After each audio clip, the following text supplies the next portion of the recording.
The moment you speak, you're giving something away. Your fear, your need to be understood, your desire to win. And in that moment, the people around you, they see it, they feel it. You've given them something they can use against you. We live in a world addicted to noise. Everyone's trying to prove something, online, in meetings, at dinner tables, a constant war of opinions, everyone shouting just a little louder to be heard. But the person who doesn't speak, the one who sits still, eyes sharp, posture calm, they terrify people. Why? Because we don't know what they're thinking. We can't predict them. We can't manipulate them. And in a world where attention is currency, silence is power. Imagine a man, a boardroom full of people, a high-stakes negotiation. Everyone throws out numbers, threats, half-truths. But him, he just listens. He leans back. He breathes. And then, nothing. He says nothing. Minutes stretch. Tension thickens. Suddenly, everyone else starts talking more, trying to fill the silence. And just like that, he's in control. This isn't new. This isn't some modern hack. This is ancient. The Stoics mastered this long before the first podcast mic was ever switched on. Marcus Aurelius ruled the largest empire on earth and still wrote, "The more we value things outside our control, the less control we have." Silence was his weapon, stillness his advantage. He didn't need to prove he was emperor, he simply was. But here's the uncomfortable truth. Most of us can't stand silence. It feels like a void we have to fill. Because if we're not talking, we think we're not contributing, not winning, not mattering. And so, we speak, even when we shouldn't. We explain ourselves, defend ourselves, try to be liked, try to be right. But the Stoics knew, the one who reacts first loses. We've been conditioned to believe that reacting equals strength, but in truth, reaction is submission. It means they controlled you, the silent person. They're not silent because they have nothing to say. They're silent because they've already won the battle in their head. That's Stoicism, and it's not locked away in dusty books. It's not academic.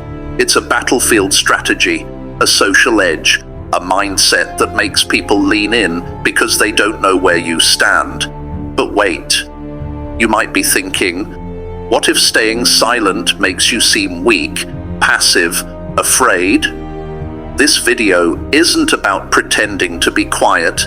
It's about becoming so grounded and so disciplined that silence becomes your signature, your edge, your power. For the next hour, we're going deep. You'll learn how to weaponize silence, how to win arguments without saying a word, how to move through modern life, relationships, careers, conflict, with ancient silent strength. We'll explore real stories, we'll break down Stoic principles, and you'll see how to apply them, starting right now. Because sometimes, the smartest move you can make is not making one at all. Chapter 1. The Power of Silence. Silence isn't empty. It's loaded, charged, tactical, and when used properly, it can shift the power in any room without a single word. It's the year 175 AD. The Roman Empire is fractured. Enemies press in from all sides. Inside the palace, there's pressure to act, to punish, to speak. But Marcus Aurelius is quiet. He walks the stone corridors of his palace alone. No advisors, no guards, no counsel, just him and his thoughts. Because that's where the real war was fought. At the height of his reign, Marcus faced betrayal from his own general, Avidius Cassius. Cassius declared himself emperor and took half the empire with him. The Senate panicked. The military was divided. Advisors demanded Marcus respond, with anger, with violence, with something. But Marcus didn't. He stayed silent. He didn't issue a statement. He didn't threaten war. He didn't even speak Cassius's name. Instead, he waited. Cassius's rebellion collapsed in weeks, not because Marcus Aurelius shouted, but because he didn't. Because silence unsettles people. It forces them to fill in the blanks. It exposes their weakness, not yours. Waste no more time arguing what a good man should be. Be one. Marcus Aurelius. He didn't just write these words. He lived them. He didn't perform Stoicism. He embodied it. Because in a world where everyone talks about who they are, the truly powerful don't need to. There's a reason why judges don't shout, why world-class negotiators say less, why military generals give orders in whispers. Because real authority doesn't compete for attention. It demands it, quietly. In today's world, silence is misread. People assume you're weak if you don't clap back. You're scared if you don't comment. You're irrelevant if you don't post. But the Stoics would say, you're only reacting because you're not in control. Silence is the ultimate control. Epictetus, born a slave, later a Stoic master, said, "Let silence be your goal for the most part. Say only what is necessary." Why? Because speaking is risky. Words are permanent. They reveal your fears, your biases, your emotional state. And once it's out, it can't be taken back. Better to remain silent and be thought a fool than to speak and remove all doubt. The quote echoes across cultures. It's been attributed to Mark Twain, Abraham Lincoln, Proverbs. But its wood spirit is Stoic. Because the wise man, he doesn't fear being misunderstood. He fears being enslaved by the need to explain. We've all been there. Someone says something insulting right in front of everyone. They're testing you, expecting a reaction. If you respond, they've anchored you. They've controlled the tempo. But if you wait, breathe, observe, stay still, you've flipped the dynamic. They start second-guessing. They get louder, more insecure. And you remain the mystery. Because the person who speaks first is usually the one who's lost the internal battle. The Stoics weren't just philosophers. They were tacticians. They understood human psychology before we had names for it. They knew speech reveals the speaker more than the subject. And if you can learn to say less, to wait longer, you'll start to notice something. People lean in. There's something captivating about someone who doesn't rush to speak, who doesn't interrupt, who doesn't need to be heard to feel seen. That's strength. It's not flashy, but it's unforgettable. Because when you speak less, every word you say carries more weight. Think about your last argument. What if you had just paused, breathed, waited? What would have happened if you didn't respond instantly? What power would that have shown? Not to them, but to you. Because here's the secret. Silence doesn't just protect your image. It protects your peace. You don't need to correct every lie, fight every insult, debate every post. Sometimes you win by refusing to play. And yet, this kind of silence, it's not passive. It's not about shutting down. It's about tuning in to something stronger than impulse, more stable than ego, yourself. The world may never understand your silence, but it will always feel it. Because when you master the pause, you master the moment. Chapter 2. Emotional Mastery. Silence is the first step. But mastering your emotions, that's where the real work begins. Because what happens within you is what eventually shows outside you. Anger, fear, frustration, desire, they arrive unannounced. Hijack your mind, control your actions, and if you don't know how to hold the reins, You'll become a puppet to every emotional wave that crashes through you. But there was one man who faced the worst life had to offer and refused to let it touch his soul. His name was Epictetus. Born into slavery in the Roman Empire, Epictetus didn't even own his own body. He was beaten, humiliated, treated like property. But somehow, he was free, not because his chains were broken, but because his mind was. He once said, "It's not what happens to you, but how you react to it that matters." Pause on that. It's not what happens to you, but how you react. That is Stoicism in its purest form. His master once twisted his leg during punishment. Epictetus didn't scream, didn't plead. He simply looked up and said, "If you keep twisting it, you'll break it." And then it broke. But Epictetus didn't yell, didn't curse the gods, didn't spiral, because by then he'd already separated pain from suffering. Today, you don't need chains to be imprisoned. You just need to react without thinking. You lash out in traffic, you snap at your partner, you rage comment on a screen, all because someone else hit a button and you handed over the controller. But here's the truth. You will never be free until you master your emotions, not suppress them, master them. There's a difference. Let me ask you something. When was the last time you felt truly in control of your anger, of your jealousy, your fear? What triggered it? Was it a person, a post, a tone of voice? Now, did that emotion serve you, or did it use you? The Stoics understood this centuries ago. They practiced premeditatio malorum, the premeditation of evils.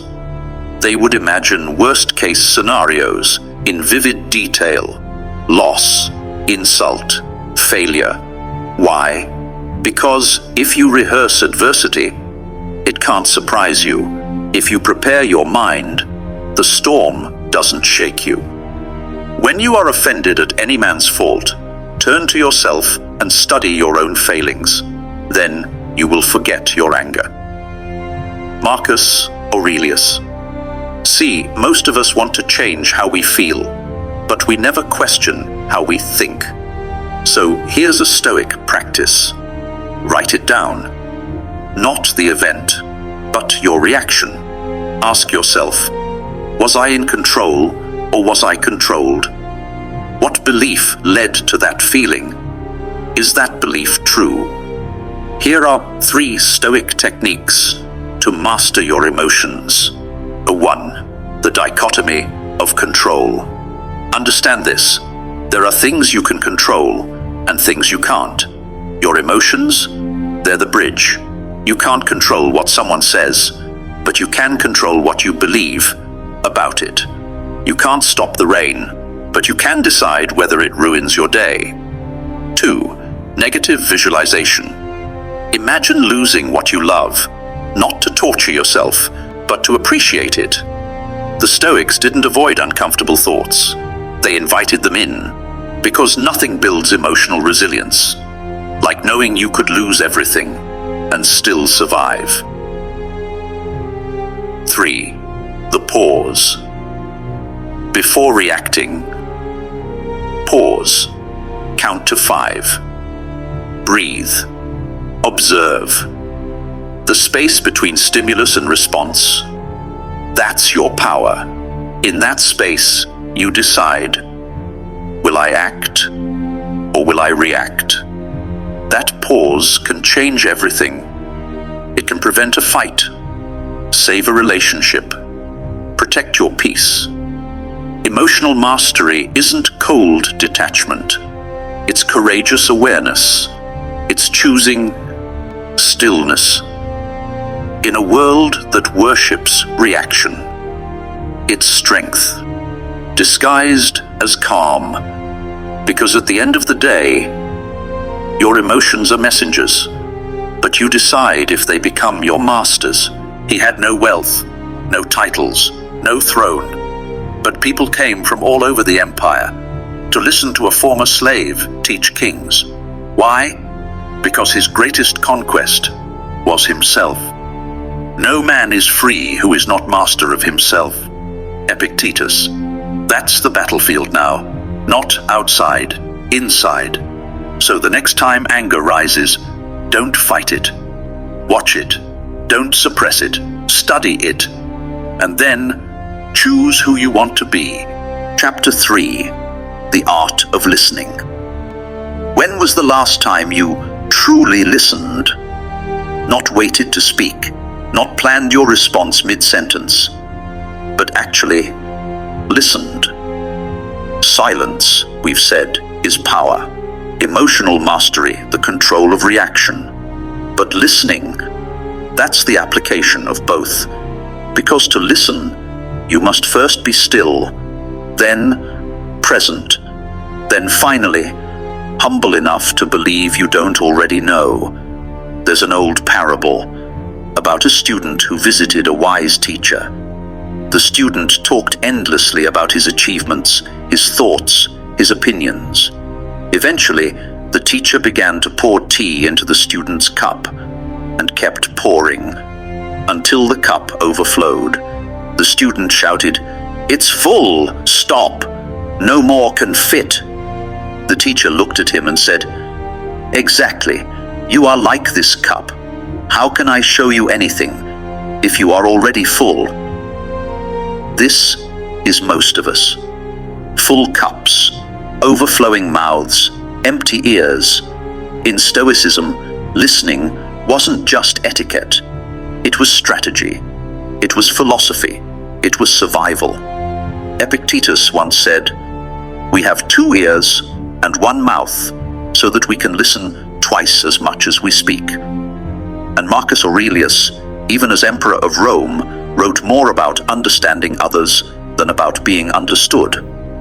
Because he knew real power doesn't come from having the best argument, but from understanding the other person's mind before speaking. But let's pause here. Think about the last disagreement you had. Were you listening, or just waiting for your turn to speak? Did you try to understand, or just prepare your defense? What if listening was the answer to half the conflicts we think we need to win? We're talking louder, typing faster, tweeting harder, but hearing less. We drown each other in noise, then wonder why we feel alone. But here's the Stoic truth. Listening is a discipline. It takes restraint, presence, and something our egos hate more than anything: silence. Listening is not passive. It's not weakness. It's the ultimate act of strength. To sit with someone else's storm without inserting your own. And sometimes, the most powerful thing you can say is nothing. Let me tell you a story. There was a man, let's call him Thomas. He worked in sales, fast-talking, sharp, persuasive, the kind of guy who always had the last word. He thought speaking well was the path to success, but no one trusted him. He couldn't close deals, he couldn't lead teams, and his relationships? Shallow, fragile, temporary. Until one day, a mentor pulled him aside and said, "You talk like you're trying to win, but people don't want to be conquered. They want to be understood." So Thomas did something radical. He shut up. He stopped rehearsing his rebuttal, stopped filling every silence, started asking real questions. And slowly, people opened up because they finally felt heard. And that was the beginning of everything changing. His sales improved, his relationships deepened, his mind quieted, not because he learned to speak better, but because he finally learned to listen. You see, the Stoics believed understanding is the foundation of wisdom, and you cannot understand without listening. Here's what happens when you listen. You pick up what's not being said. You see the wound behind the anger, the fear behind the arrogance, the need behind the silence. You stop reacting to the noise and start responding to the need. So here's your challenge. Today, try to listen, truly. Next time someone speaks, don't correct, don't compare, Don't prepare your reply, just be there. Listen to understand, not to answer, not to fix, not to defend, but to witness. Because in a world full of noise, the one who listens becomes unforgettable. The Stoics knew listening isn't weakness, it's wisdom. So as we move forward, understand this. The loudest one in the room isn't the most powerful.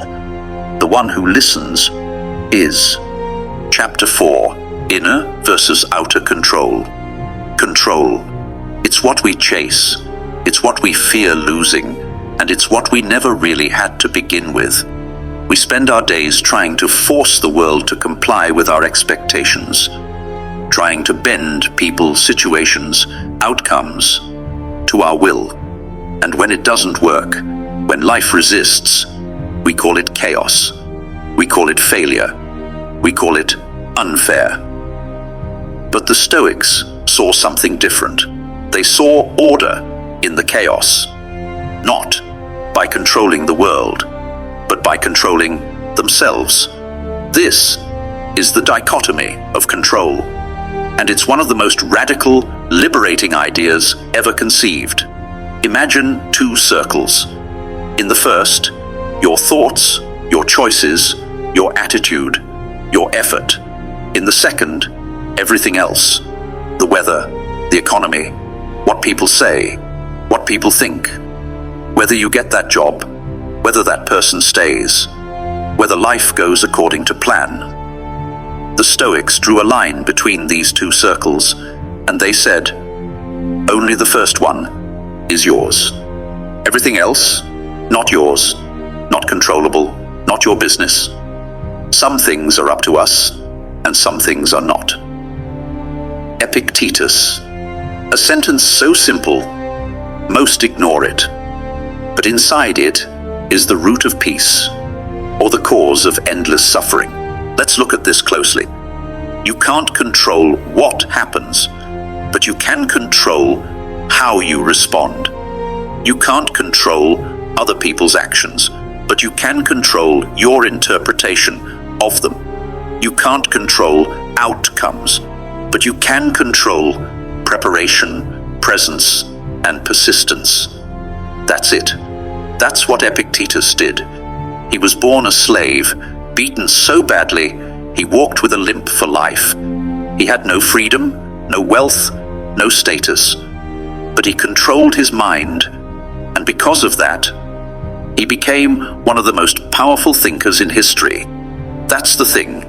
You could lose your job, your reputation, your money, your relationship, and none of that can take away your ability to choose your response. But let's pause here, because this isn't easy. Every day, we're bombarded with triggers, a rude comment online, a news headline that enrages, a driver who cuts you off, a boss who doesn't recognize your effort, and our instinct is to react, to fix, to retaliate, to control. But that's the trap. Every time you try to control something that isn't yours, you become weaker. You give away your peace. You lose yourself to something that was never within your grasp to begin with. So here's what the Stoics taught. Happiness and freedom begin with a clear understanding of one principle. Some things are within our control, and some things are not. Epictetus. Let's go deeper. You train for months. You give everything, and you lose the game. Was the training worthless? No, because the goal was never the medal. It was your effort, your growth, your preparation. That was yours. The outcome never was. Or you love someone deeply. You give them honesty, effort, care, and they leave. Was the love wasted?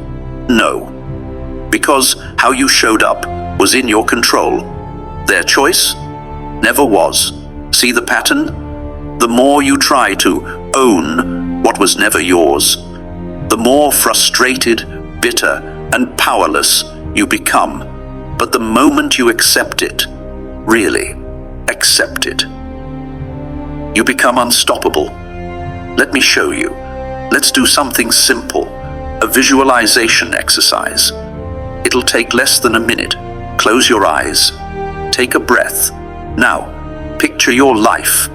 Every stress, every worry, every plan. Now, imagine each of those things as a stone. You're holding them all. Some are light, some are heavy, but your arms are full. Now, look closely at each one. Ask this question: is this within my control? If yes, set it aside in a small bowl. This is the bowl of ownership, effort, discipline, presence. But if it's not in your control, set it down and walk away. That exam result, that person's opinion, that viral post, that past mistake, let it go. Feel your arms lighten. Feel your mind quiet. What's left in the bowl is your life. Everything else, not yours to carry. Now, open your eyes.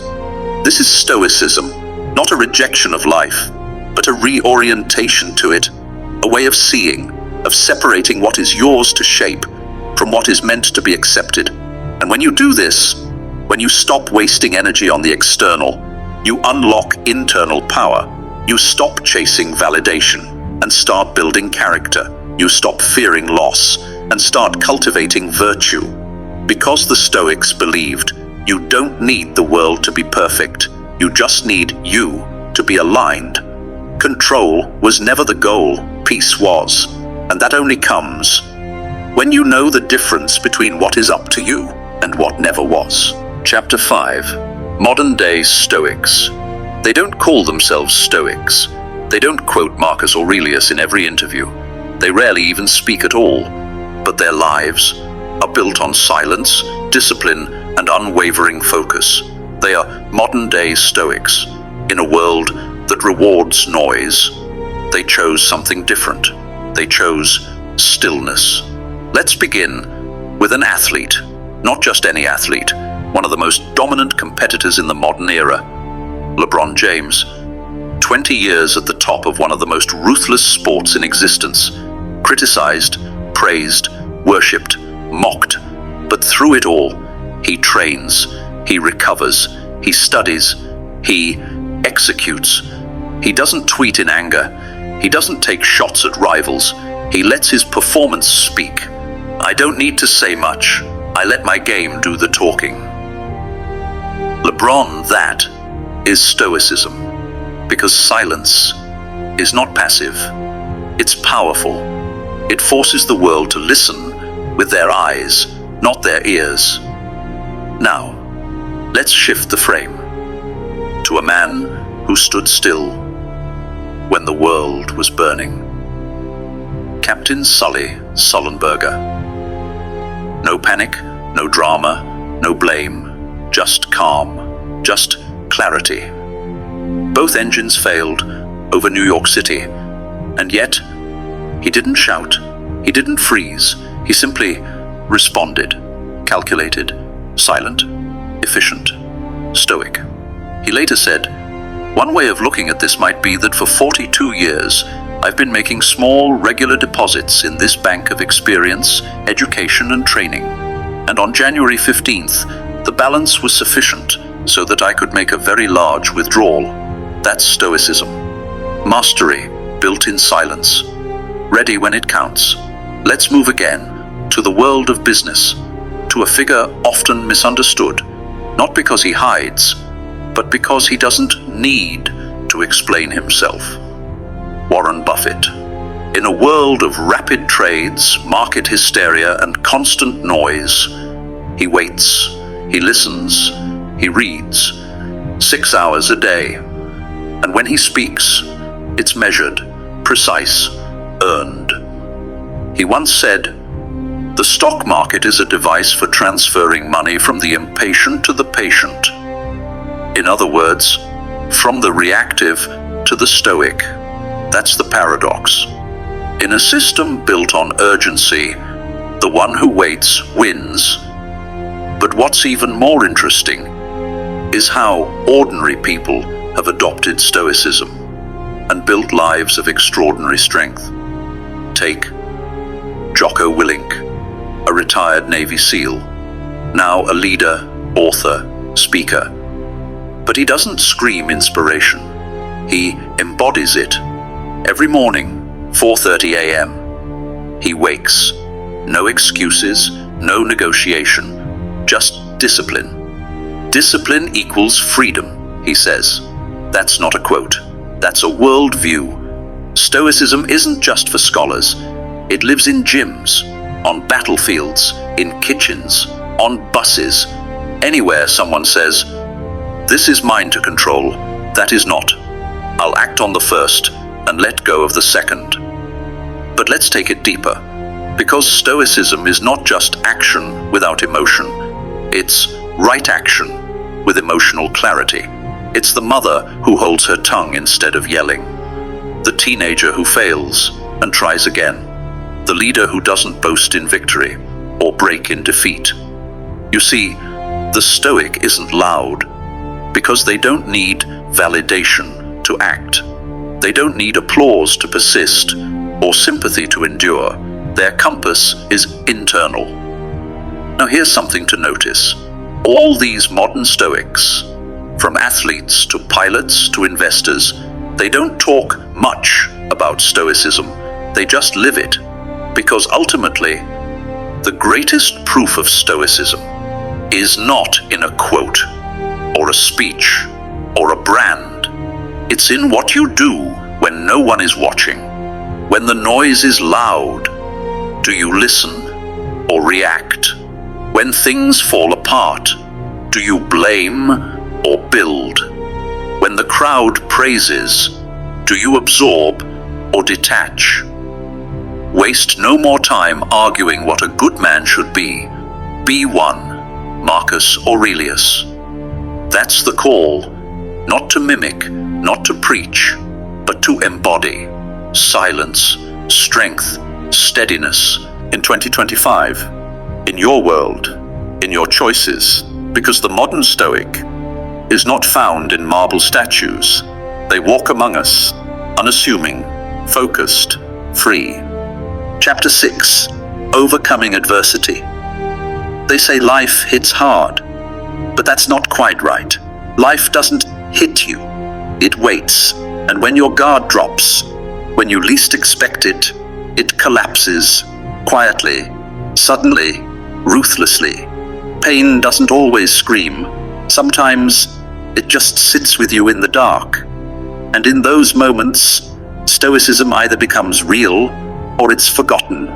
Let's talk about that moment. Let's talk about a man who had every reason to break. James Stockdale, a US Navy pilot, shot down over Vietnam, captured, imprisoned, tortured. For 7 years, he had no rights, no hope of rescue, no idea when it would end. But instead of despairing, he anchored himself in Stoic thought. He once said, "I never lost faith in the end of the story." Think about that. Not faith in the moment, not in the conditions, not in comfort, but in the story, the arc, the meaning. He accepted his reality. He didn't fantasize about escape. He practiced negative visualization. What if this is permanent? What if it never ends? How would I still live with dignity? That's not optimism. That's not toxic positivity. That's fortitude. Stockdale resisted, not with fists, but with silence, with integrity. He organized fellow prisoners, used codes tapped through walls, endured mutilation to protect others. He was broken physically, but inwardly untouched. He read Epictetus in college, and in the cell, those words returned. Some things are up to us, some things are not. He couldn't control the chains, but he could control what they meant to him. He couldn't choose the pain, but he could choose his posture. That is Stoicism at its highest form, not in theory, not in quotes, but in suffering. Now let's bring it to you, because maybe you're not in a prison, but maybe your life feels like one. Maybe you lost someone. Maybe everything you built fell apart. Maybe you're carrying a weight no one else sees. So here's the question. What do you control? Not the past, not other people, not the chaos, but maybe your breath, your thoughts, your next step. This is where Stoic techniques come in. Let's begin with negative visualization. Close your eyes. Now imagine everything you love is gone. The people, the comforts, the job, the home, gone. Now, open your eyes. They're still here, for now. This exercise doesn't make you cold, it makes you grateful, alert, present. It shifts you from expectation to appreciation. And then there's journaling, a Stoic's mirror. Marcus Aurelius wrote to himself every night, not for publication, not for praise, but for truth. He would question his day, examine his reactions, confront his ego. You have power over your mind, not outside events. Realize this, and you will find strength. That's the difference. Most people consume their emotions. Stoics observe them. They don't deny pain, they study it. So now I ask you, what have you endured? What broke you? And more importantly, what did it teach you? Pain does not mean you failed, it means you're human. Stoicism isn't about avoiding pain, it's about becoming the kind of person who can carry it and keep walking. So here's a challenge. Tonight, write down the thing you fear most, then write down the worst that could happen. Not to indulge dread, but to face it, strip it of its mystery, its power, and then write what you would do, your response, your control, your virtue. Because in the darkest moments, when the light is gone and the noise stops and no one is watching, you'll hear it. That quiet voice that says, "This is hard, but it's not outside my power." That voice, that's you, the part that survives, the part no one can touch, the Stoic. Chapter 7, Building a Stoic Practice. So now you've heard the ideas, you've felt the stories, you've glimpsed the strength. But here's the real question. What do you do tomorrow? When the video ends, when the music fades, when it's just you, your life, your chaos, your choices. This is where it begins, not with inspiration, but with practice. Because Stoicism isn't a philosophy you consume, it's a discipline you build, brick by brick, morning by morning, thought by thought. So how do you live it? Not someday, not when life is calm, but now. Let's start with our daily routines. Simple, repeatable, grounded. This is what the ancient Stoics did, and what you can do right now. Morning reflection. Before you check your phone, before the world invades your peace, stop. Ask yourself, what am I likely to face today? Who might test my patience? Where might I lose control? Marcus Aurelius did this. Every single morning, he anticipated the chaos.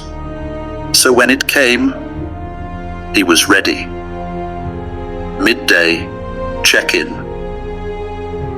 Not with others, with yourself. Find 5 minutes. Close your eyes. Ask, have I lived by my values so far? Have I reacted or responded? Have I remembered what's truly in my control? This isn't mindfulness for peace. It's mindfulness for accountability. Evening journaling. No noise, no distractions, just you and the truth. What went wrong? What went right? What did you say that you regret? What did you do that you're proud of? Write it down, not for anyone else, just for you, because self-honesty is the Stoics' compass. The ancients knew something we've forgotten. Discipline isn't punishment, it's freedom. Freedom from regret, freedom from impulse, freedom from the self that sabotages the self. So build your own rhythm. Wake early, reflect, act, observe, write, not for perfection, but for alignment. And what tools can help? Here are a few, not requirements, just allies. Our books. Start with the Meditations of Marcus Aurelius, but don't read it like a novel. Read it like a mirror. Then Epictetus' Discourses, Seneca's Letters to Lucilius, Donald Robertson's Stoicism and the Art of Happiness. Don't speed through them, sit with them, wrestle with them, because these aren't books, they're manuals for life. But remember, these are just scaffolding. The practice is yours to build. Communities. You're not alone in this.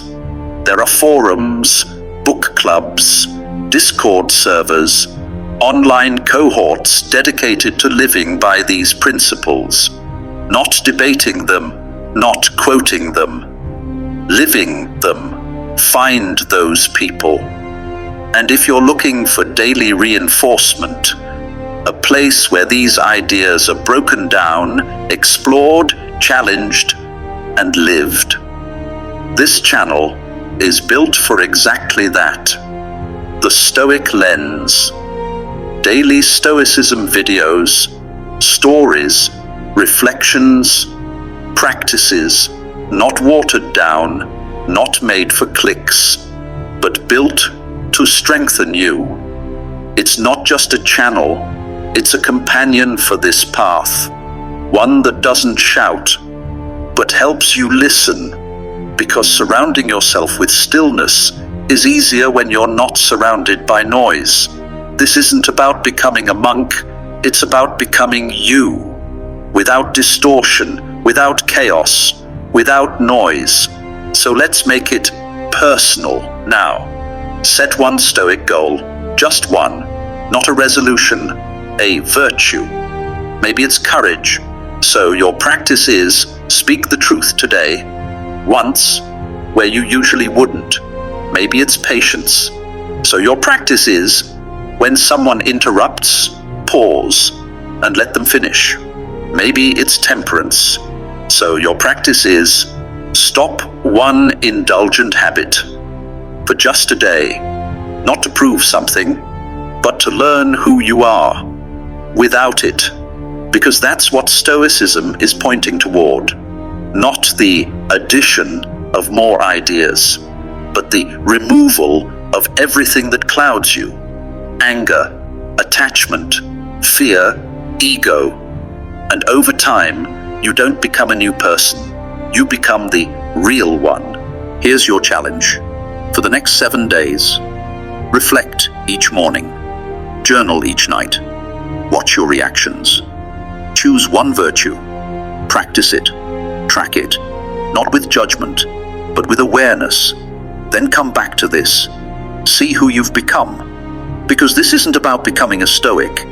It's about remembering that you already were, before the noise, before the distraction, before the world told you to forget. Chapter 8. Questions and Answers and Common Misconceptions. We've traveled far, from emperors and exiles to silence, resilience, and the deep, unmoving calm within you. But there's still something that lingers.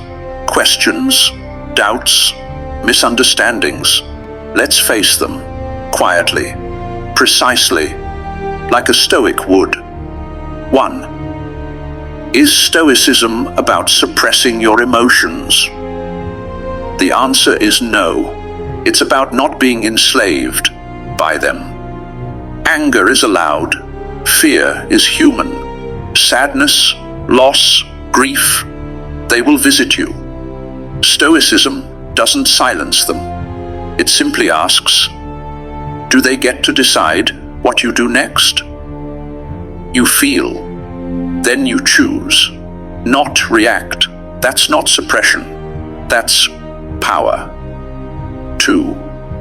But doesn't this make you cold, unfeeling? The answer again is no. Quite the opposite.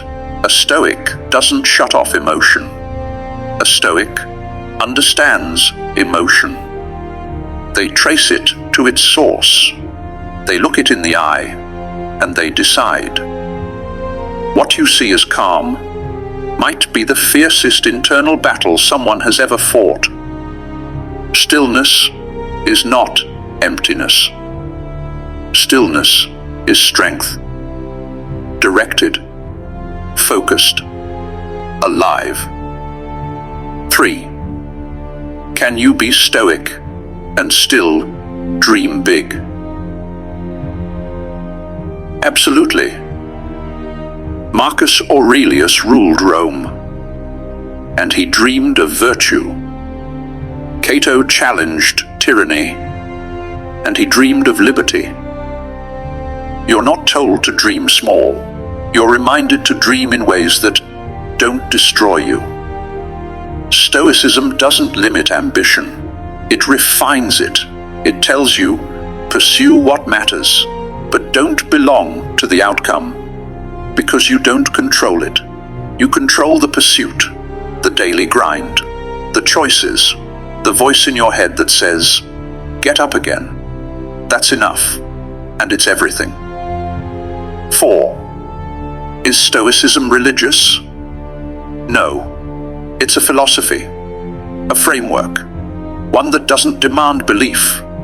It demands practice. No gods, no punishments. Just questions like, what's in my control? What kind of person am I becoming? What would I be proud of if no one was watching? You can bring your faith to Stoicism. You can bring your doubt. What matters is what you bring to yourself. Let's shift, because this is where you step in. If you've watched this far, you're not here by accident. You've felt the sting of impulse. You've tasted the regret of a bad reaction. You've watched chaos unfold and wondered, what if I hadn't said anything? What if I'd just listened? What if I had stayed still? So let's talk. Drop your questions in the comments. No fluff. No, great video, bro. Ask what's on your mind. Have you wrestled with silence, struggled with judgment, failed, and wondered how a Stoic would have stood? Say it, because this isn't the end of a video, it's the beginning of a dialogue. And if you're still looking for direction, still trying to turn this idea into practice, you are in the right place. The Stoic Lens. One video, every day, a slow drip of clarity in a noisy world. Let's keep walking. So, what have we really been talking about for the last 1 hour? This wasn't just a lecture. It wasn't just ancient quotes or Roman names dropped like artifacts. It was something far more dangerous, far more revolutionary. It was a reintroduction to yourself, to the version of you that doesn't flinch when insulted, that doesn't spiral when plans fall apart, that doesn't need to shout to be heard because they already know who they are. That version of you, the quiet, composed one, has been here all along, just buried, under distractions, under outrage, under noise. Now, we arrive at the threshold, and you're faced with a decision, one so small it might seem trivial, but it isn't. Will you act, or will you scroll? Will this be another video you watched, or the moment you changed? That's not up to me. It never was. But if you're ready to continue this path, not just once, but daily, then join us, right here. The Stoic Lens, a quiet corner of the internet, where the noise stops, where thinking starts, where you return to center. One principle, one idea, one video at a time. And now, a final thought. In a world full of noise, the silent mind is the most formidable. If something in this documentary hit you, if a sentence stayed with you, if a question haunted you, then don't keep it to yourself. Share this with someone who needs it, someone stuck in chaos, someone looking for stillness.